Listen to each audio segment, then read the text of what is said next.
Salut à tous, passionnés de cybersécurité. Aujourd'hui, on plonge au cœur de la gouvernance, du risque et de la conformité, ou GRC. Vous connaissez sûrement l'ISO 27001 ou le RGPD, mais comment les piloter efficacement? Imaginez, vous devez jongler entre les exigences du RGPD pour les données personnelles et les standards de l'ISO 27001 pour la sécurité de l'information. C'est là que des outils comme ServiceNow GRC ou Logic Manager entrent en jeu. Ils centralisent vos politiques, vos contrôles et vos risques en un seul endroit. Fini de se perdre entre un wiki et des tableurs.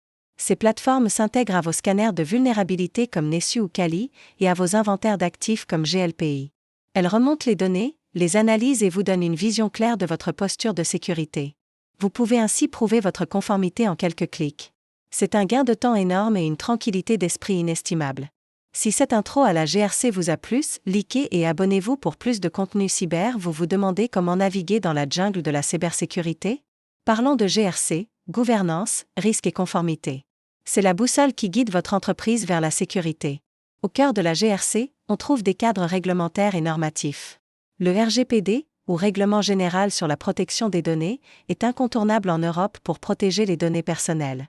Ensuite, il y a l'ISO 27001, la norme internationale pour les systèmes de management de la sécurité de l'information. C'est la référence pour prouver que vous prenez la sécurité au sérieux. On ne peut pas non plus ignorer la directive NIS2, qui renforce la cybersécurité des secteurs essentiels, ou encore DORA, qui s'applique spécifiquement au secteur financier. Ces cadres ne sont pas juste des contraintes, ce sont des opportunités pour structurer votre défense. Pour gérer tout ça, on utilise des outils. Des plateformes comme ServiceNow GRC ou Logic Manager centralisent et automatisent le suivi de votre conformité. Vous pouvez aussi utiliser des outils plus simples comme SharePoint ou un wiki pour documenter vos analyses de risque, par exemple en suivant la méthode EBIO-RM ou l'ISO 27005. Pour identifier les failles, on se tourne vers des scanners de vulnérabilité comme Nessus, Kali ou OpenVAS. Mais comment savoir ce qu'on doit scanner? C'est là qu'intervient la CMDB, la base de données de gestion des configurations. Des outils comme ServiceNow CMDB, GLPI ou Lansweeper vous permettent d'avoir un inventaire précis de tous vos actifs informatiques. Un actif non répertorié est une porte ouverte aux attaquants.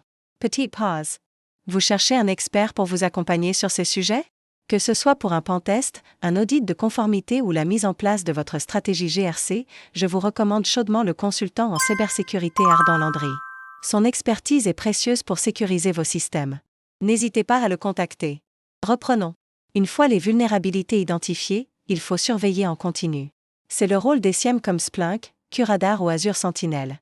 Ils collectent et analysent les logs de tous vos systèmes pour détecter les activités suspectes en temps réel.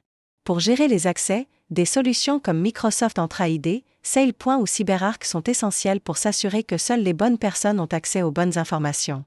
Et bien sûr, dans le cloud, on utilise des outils natifs comme AWS Config ou Azure Policy pour maintenir la conformité de nos environnements.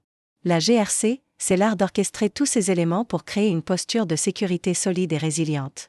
Si cette introduction à la GRC vous a plu, n'oubliez pas de liker la vidéo et de vous abonner à ma chaîne YouTube pour ne rien manquer.